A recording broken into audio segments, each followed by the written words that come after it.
one nation, under God, indivisible, with liberty and justice for all.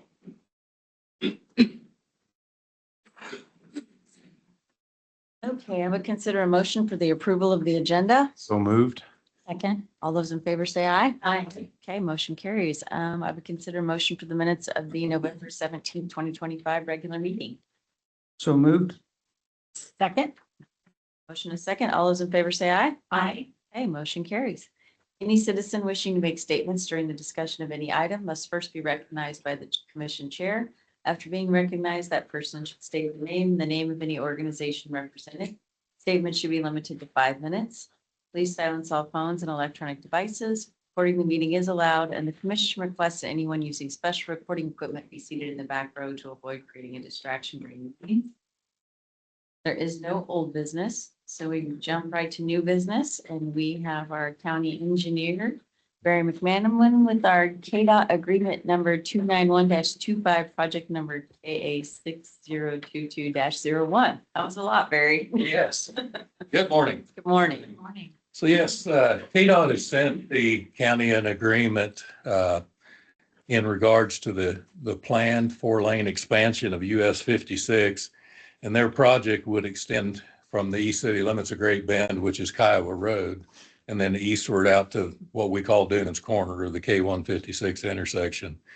And under that project, KDOT's going to expand that. Instead of the current 2-lane roadway, it'll be a divided 4-lane roadway, so it'll have a grass median down the middle.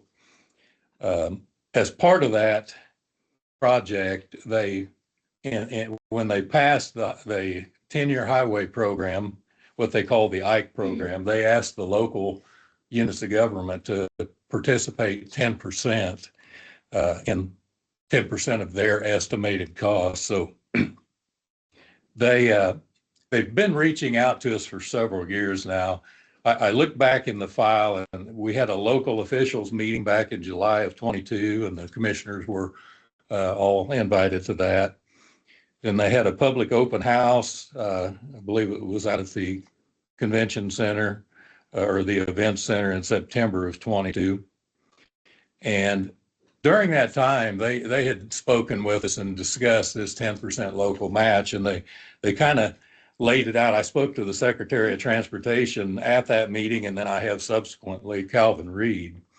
And he said that the locals are able to, or if they're willing to, they could just write a check for the 10% amount.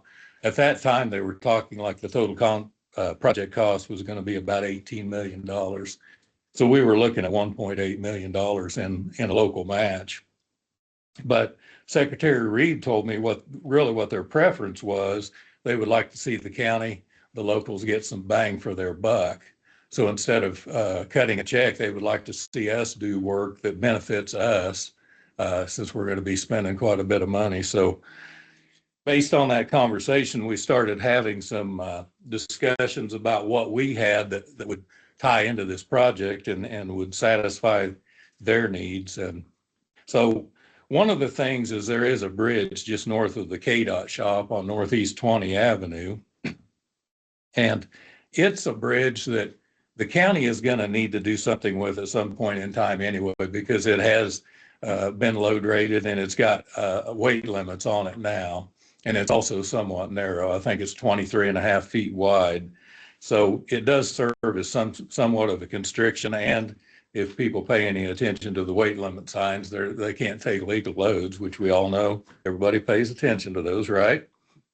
But so that was one that they listed as a priority. They'd really like to see that bridge get replaced. And then along with that, we've done 2 overlay projects up on JUCO Road the last 2 years, and they said that they understood that by improving that road, it was helping their cause because, excuse me, during construction, they recognize that there may be some traffic that will just use JUCO Road instead of going through the construction zone.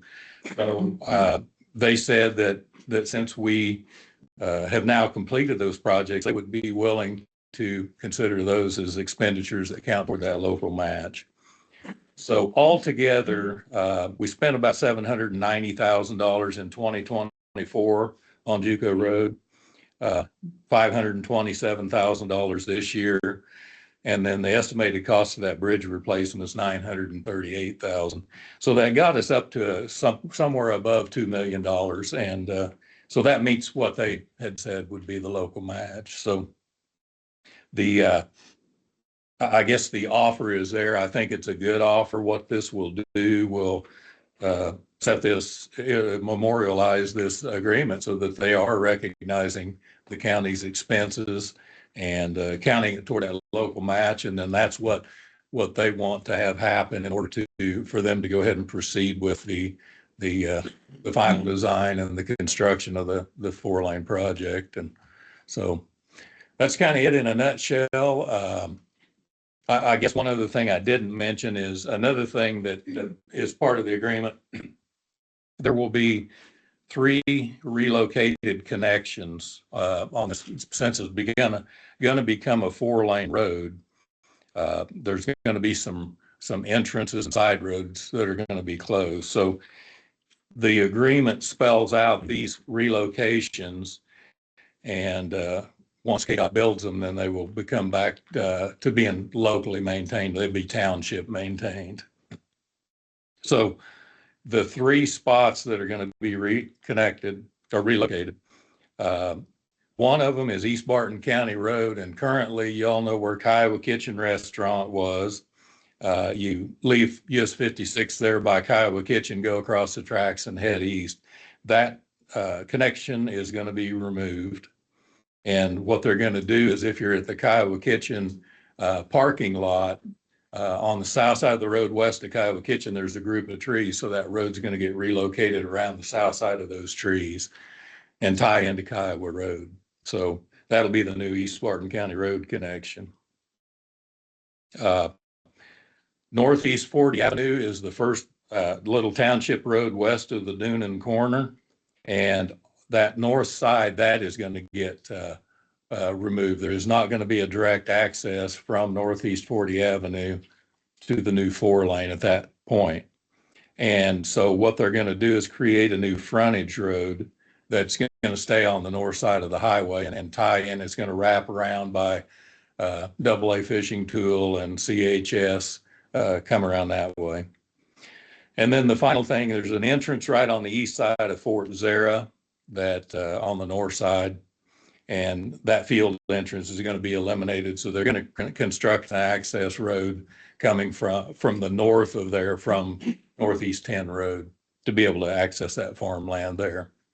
So as part of the agreement, we agree, the county agrees, that in the future it would be maintained as a public road, and encroachments would be kept off the road, so within the right of way. So kind of a long story, but I'd be glad to answer any other questions on time frame or so. I think we've talked about it quite a few times, but Right. I'm not sure everybody's been up to speed in the public eye when we talk as many times as we have. So, and KDOT will be doing all the right of way acquiring, and they've communicated with all the landowners along that strip. Yes, and they have communicated with the landowners. I know they were reaching out to them all. They have not acquired the right of way yet. I did check with KDOT last week or week before, whenever I got this agreement. And they said they have not purchased right of way, but their intention is to, as this project gets put into the construction pipeline, they'll start buying right of way, doing utility adjustments, and they plan to have the utility adjustments done by 29 so that they can go out for bids in 30 is what the schedule is now. Madam Chair. Barry, what's the anticipated construction timeline? Yeah, they said they anticipate construction starting in 2030. They didn't give me a timeline. That'll come later whenever they get to looking at how many working days that they'll allow for the project for the contractor to get done. So, okay. Yeah. Madam Chair, I guess just shows that it takes a long time. I guess, you know, when you get started, like you said, I think it started in 22, I believe. Right. You said, and now we're looking at 2030 to do it. So it shows that there's a lot of thought process in it and a lot of things to do. So Yeah, I think originally there was some thought that scheduling wise, that this project would be coming to construction within the next year or so. From what I remember vaguely, maybe 26, but they've had to balance this current Ike program. Things are costing a lot more and they've had to rebalance what they're doing and when they're going to do them. And this one has gotten shoved back a little ways. I guess that's one of the reasons why I would be in favor of this, just because it would cap what we have to contribute. Even if their construction costs go up, they wouldn't be asking us to contribute anymore. Right. We think. I think that's one of the real benefits of going ahead and approving it. So I would think it's going to cost more in 2030 than it's going to cost today. Yeah, undoubtedly. Yeah. Madam Chair, Yes. I think most of you guys know that I've had a hard time with this one. This is an $18 million project coming in on a state highway. Why would we want to contribute to a state highway project as a county? When I first started this role as county commissioner, and I think that most of the public would agree, the intention and initiative for our community would be to lower property taxes. How do we do that? How do we actually lower property taxes in a county? Well, there's only two ways. One is to cut from budget and services, and I think we've about expended all of that we can over the last 5 years, and we've lowered property taxes over the last 5 years. The other only real way to lower property taxes is to grow your population. As our population dwindles, it gets more expensive for everyone to live here. We all have to pay a bigger piece of the pie. So the only way to lower property taxes is to grow our population. As I started down this rabbit hole, I had to rely kind of on some experts, and Barry McManaman's one of those experts, and I can't think of a better expert to talk to about engineering than Barry McManaman. And he basically told me that, the state's looking for partnerships out here in rural Kansas. I mean, do you want to grow your population? How do we know you actually are committed to this, to grow your population? Well, one way is to partner up on some projects like a 4-lane coming into your major city. Okay, makes sense to me. And then the $1.8 million match, I mean, what a tough pill to swallow, right? But huge shout out to Commissioner Slazinger. She saved us $1.3 million of that $1.8 million match simply by forcing it down Barry's throat to take it back to him with the 30 road overlay. So thank you very much. And this team of county commissioners is looking out for you. And we're having to make a tough decision here. I think it's a tough decision for me to spend any money on this, but we're really not. I mean, again, we have a bridge that we are going to need to replace at some point, and we've got, 5 years to do that, Barry, essentially? Right. And to say that you want to grow your population and then to say no to helping a 4-lane come into your community would be counterintuitive. It's kind of like saying no to partnering with a facade improvement grant program. That is counterintuitive. So this is going to fit Great Bend the most, but a rising tide raises all ships. And I don't really know what else to say.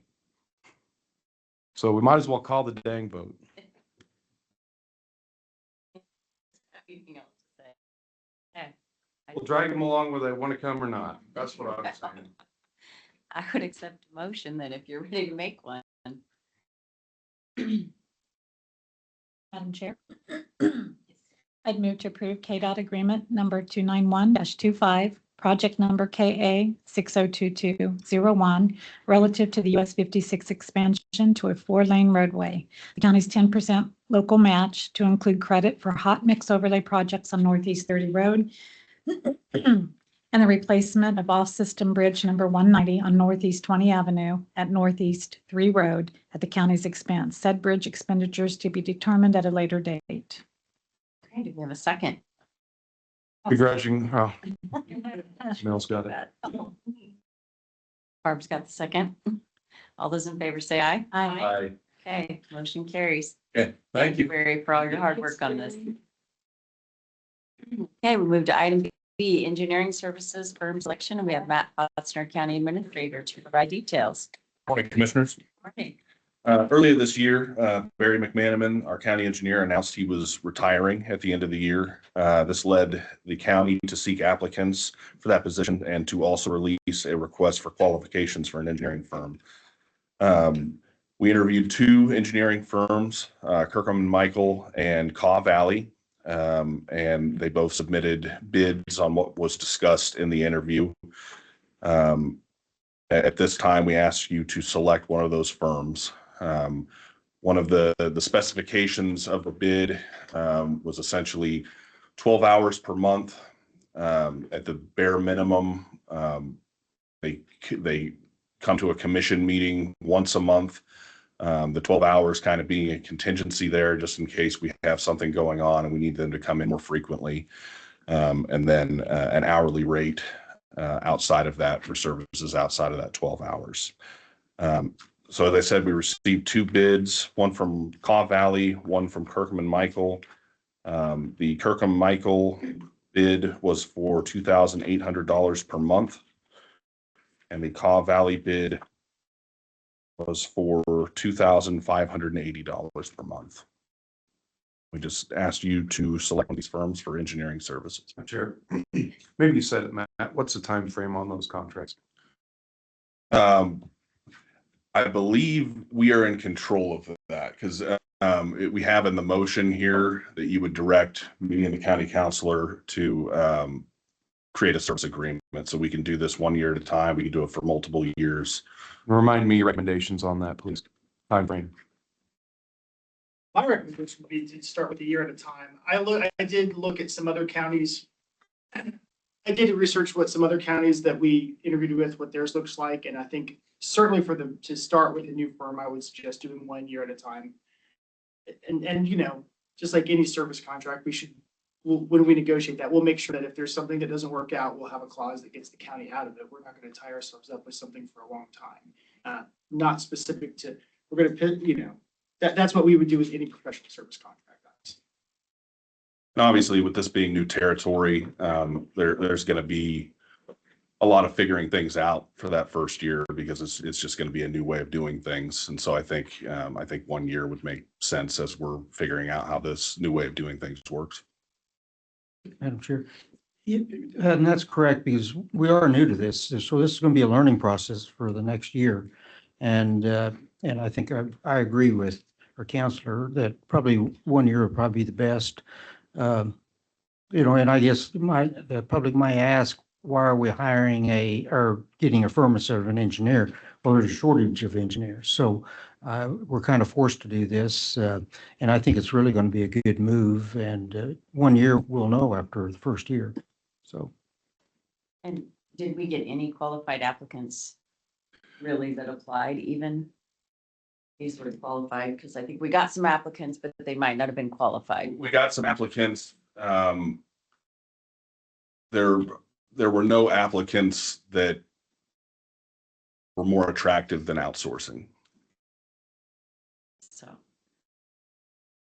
And Madam Chair, and this has the potential to save quite a bit of taxpayer dollars. And I like the fact that we're looking at an annual, and that way we know if those dollars are beneficial. We don't want to cause more problems than, you know, by hiring it out to a firm. But at the same time, if it works and several counties are doing it, then, and we can save dollars at the same time, I think it'll be a win-win. We'll miss Barry, but still be a win. Barry will leave big shoes to fill. Not only will we fill it, but I think our township officials will also miss being able to reach out to Barry, but. Yeah. Commissioners, not to embarrass Barry, but we've really been spoiled for years having Barry on staff. For most counties in Kansas don't have that kind of resource available to them. And so while it does seem like a transition for Barton County, I think this kind of puts us into real life after having many years of having a bit of a premium position. So it's just something I want to say while he's here. Barry's some good. I might add to it, also, when you say Barton County, actually, I think he's helped the townships an awful lot also. And that may have to come to an end. We're not sure how that's all going to work, but thank you, Barry, for all your work that you've done, your excellent work. So thank you. You know, don't forget that he was also the county administrator for a short period of time. Right. Absolutely was. Stepped up. You did a good job too. Did an amazing, Yeah. amazing job. But whenever anyone has asked Barry, he's always stepped up in a big, big way. Well done. Team player. Okay, well, does anyone want to make a motion in which direction they want to go? Madam Chair, Yes. I'd move to hire Kirk and Michael to provide engineering service to Barton County for 1 year. Direct the county counselor to work with the administrator and the successful firm to develop a service agreement. Second. I'll second it. Okay, all those in favor say aye. I Okay. almost moved to keep Barry for another. Okay, look on his face, wouldn't he? I'll bet he'd be expensive. There. Very. Slow, expensive, and charged by the hour, right, Barry? Well, okay, with that, I would also like to say that probably the public will need to be a little patient and mindful because I'm not really sure how some of the things will work with flood zone determinations and even township officials. So we'll have a little bit of change there. So use your patience when you call the county engineering number from here on out. Okay, moving to item C, Barton County Employee Handbook Policy Updates. We have Matt Potzner again. So from time to time, the employee handbook is reviewed to ensure that policies reflect current practices in federal and state law. At this time, it's suggested that policies related to compensatory time be updated. Essentially with this, it used to state that you had to use your comp time so in a way that it could be paid out in the last paycheck of the year. After speaking with our auditors, they have no problem with employees being able to use their comp time all the way up until December 31st. It doesn't cause any burden to payroll to do that. And so this change would allow employees to use their comp time through the end of the year through 12/31, but also give the department heads the discretion to require that their staff use accumulated time by the end of that first pay period, if they're a smaller department and it's going to cause a hardship for them. So basically the default will be 12/31 unless a department head sees a need to move that date up.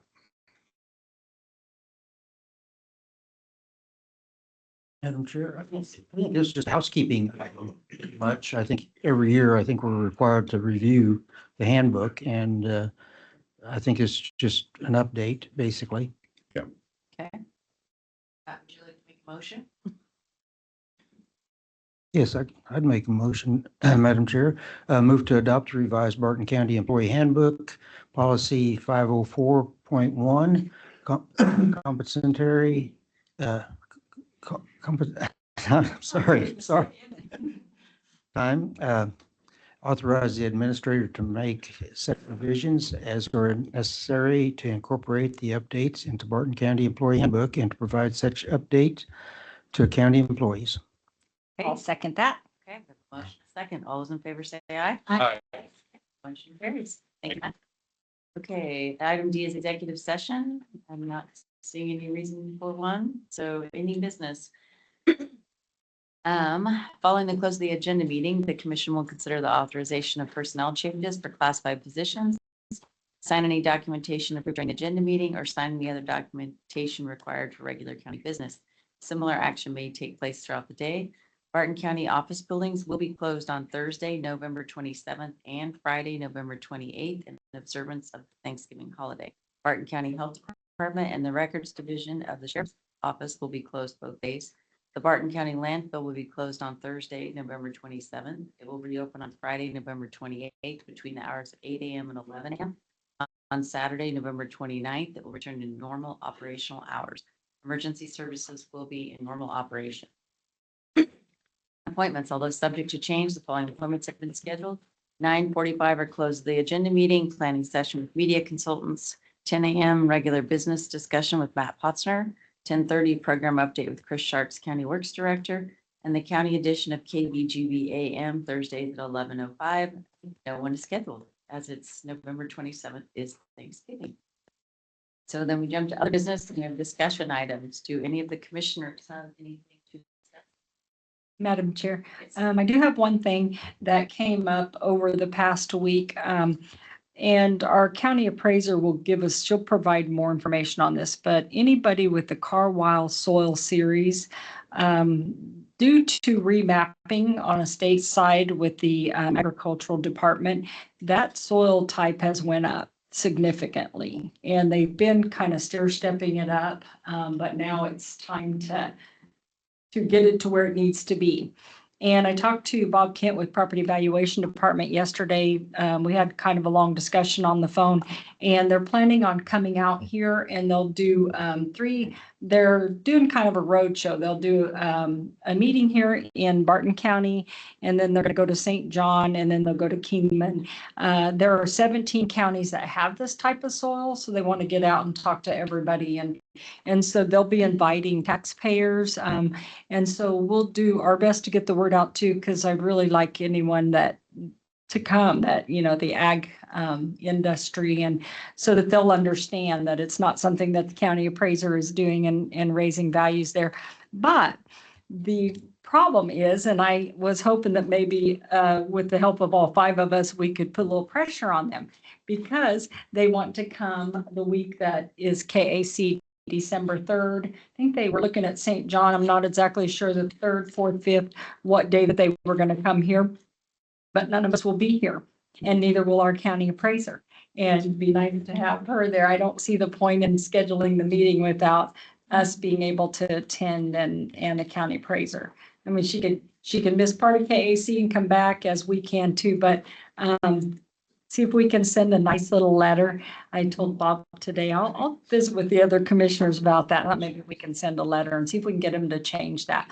But it's, I can't tell you how much. They didn't tell me amounts or anything. I just know that soil type went up apparently a few years ago. And apparently it must be enough that they think it's reasonable to come out. So we'll definitely get more information to everybody on that. Thank you, Barb. Madam Chair, Yes. we have a couple of distinguished guests with us this morning. We have the Public Works Director, Mr. Dunikak from the City of Great Bend. Welcome. Come anytime. Then we have Smolin City Council member Jason Hutchinson here with us. Also happens to be my younger brother. Of course, my mother's joining him. And I'm not going to leave the county attorney out since he happens to be here, Colin Reynolds, just in case I'll come in handy someday. But thank you. Okay, do we have any other discussion items from the commissioners? Do we have any discussion items from community out there like to discuss at this time? Okay. Seeing none, the commissions are available to the public on Tuesdays during regular business hours. 1 or more commissioners may be present in the commission chambers conducting county business throughout the day on Tuesdays. The commissioners may individually schedule personal appointments relating to county business at their discretion. The next regular meeting will be at 9 a.m. Tuesday, December 2nd, 2025. So with that, I would accept a motion to adjourn. So moved. Second, I'll second that. all those in favor say aye. Aye. Okay, we are adjourned. Thank you. Mr. Dunikak, because that's what the name of the